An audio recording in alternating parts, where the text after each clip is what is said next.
ప్రపంచంలో ఎక్కడ జరిగినా ముస్లింల మీద ఏదైనా జరిగితే ఇమ్మీడియట్గా ఇక్కడ కొవ్వొత్తులు పట్టుకుని ఉంచుంటారు.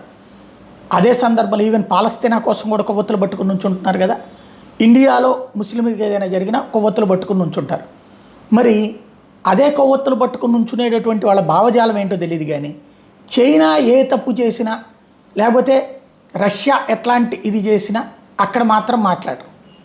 ఆ రెండు దేశాలకు సంబంధించి కమ్యూనిస్టులు సిపిఐ సిపిఎం అనుబంధ దేశాలు కాబట్టి, లేదా ఆ దేశాల అనుబంధ ఫార్ములాని ఇక్కడ కాబట్టి వాళ్ళ జోలికి పోరు. ఇప్పుడు తాజాగా చూడండి, చైనాలో రంజాన్ని పురస్కరించి వేగర్ ముస్లింలు ఉపవాసం ఉండటానికి వీల్లేదంటూ చైనా నిషేధం విధించింది.